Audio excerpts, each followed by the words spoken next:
经济财经对话29号在北京举行，双方达成多项共识。法国财长勒梅尔30号在新闻发布会上表示，法国希望更好地进入中国市场，中企在欧洲投资是好事。他还强调反对有些国家与中国脱钩的幻想。此前，法国总统马克龙就多次表示，欧洲应坚持战略自主，不应掉入脱钩断链的陷阱。那么，此次对话中法达成了哪些重要合作项目？法国坚持战略自主，不做美国的追随者，如何影响中欧关系？来看报道。据新华社报道，国务院副总理何立峰与法国经济、财政及工业、数字主权部部长勒梅尔29号在北京共同主持第9次中法高级别经济财经对话。何立峰表示，在两国元首战略引领下，中法经贸关系显示出巨大韧性和良好发展态势。中方愿与法方进一步加强政策沟通，深化务实合作，密切国际与多边事务协调，推动中法全面战略伙伴关系迈上新台阶。勒梅尔表示，法方愿与中方加强经济财经领域合作，推动法中关系不断向前发展。本次对话以线上线下结合方式，共达成22条57项合作成果。深圳卫视记者注意到，中法达成的多项共识涉及“一带一路”、气候变化、5G 通信、航空航天等领域。法方将派高级代表出席第3届“一带一路”国际合作高峰论坛，双方将与各方携手支持阿联酋推动联合国气候变化框架公约第28次缔约方大会取得成功。在数字经济领域，包括在5G 方面，法方承诺在两国包括国家安全在内的法律法规基础上，继续以公平、非歧视方式处理中国企业的授权许可申请。双方愿在中法两国政府间和平利用核能协定框架下，开展民用核能领域务实合作。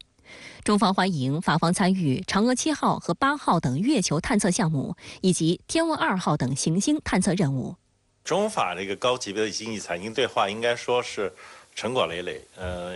尤其是这一次的财经对话，成果非常非常多，涉及各个方面，还有一些新的领域里，特别是在航天领域里边的这些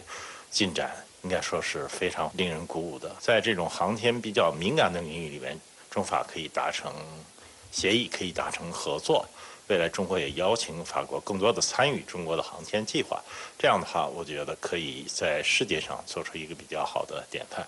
证明这个西方人想从技术上，从这个科学技术上来孤立中国，法国是不同意的。中法高级别经济财经对话机制成立于2013年，是中法两国就经济财经领域重大问题进行磋商协调的重要平台。法国作为中国在欧盟第3大贸易伙伴、第3大实际投资来源国和第2大技术引进国，也是中国吸引外资的重要力量之一。根据中法工商协会统计，目前约有2100家法国企业在华投资。商务部数据显示，今年前5个月，法国实际对华投资实现了同比429.7%的高速增长。勒梅尔此次访华，希望能说服中国新能源汽车企业到法国投资。勒梅尔在此次对话中表示，法国欢迎中国投资者，特别是在电动汽车、电池和能源转型领域。法国财政部此前宣布，勒梅尔将于31号前往深圳会见包括比亚迪在内的中国企业负责人，向其推介法国竞争优势，及希望比亚迪在法国建厂。法国媒体报道提到，目前比亚迪和特斯拉都正在考虑在欧洲建设新工厂，而目前比亚迪多款车已经登陆欧洲市场。像美国不愿意让中国对美国投资一样，有一些这个欧洲的政治家也不愿意中国对欧洲投资，而且他们对中国对欧洲投资戒心重重，生怕中国的投资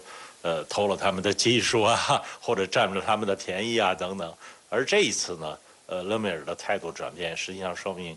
可能在现实面前，欧洲人对对中国对欧投资的态度产生了一些比较积极的变化，欧洲人变得更加现实了。因为确确实实在这种电动车，在这种电池技术等等这些领域，中国人现在明显的在世界上领先了。对于此次勒梅尔访华，法国媒体给予极高的关注度。法国论坛报报道称，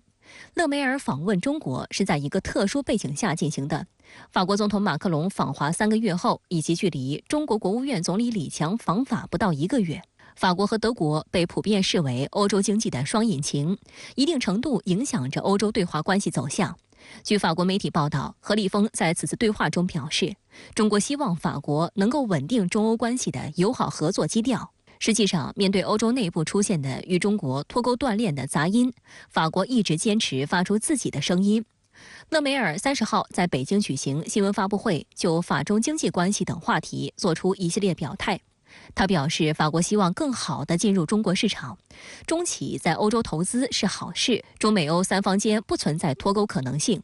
勒梅尔认为法国走在正确道路上，并补充说，他反对有些国家与中国脱钩的幻想。事实上，法国总统马克龙4月访华时就明确表示，中欧应共同努力，不掉入脱钩断链的陷阱。马克龙之后也多次表示，欧洲不能成为美国的追随者，必须选择自己的伙伴，决定自己的命运。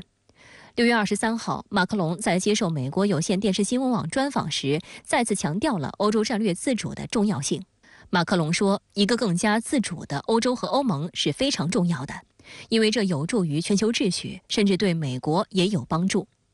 欧洲对外关系委员会6月7号公布的一份调查报告显示，马克龙和德国总理舒尔茨将中国视为战略和全球伙伴的政策立场大体上符合欧洲民意，即欧洲民众更多地将中国视为他们国家和整个欧洲的必要合作伙伴，而不是竞争对手。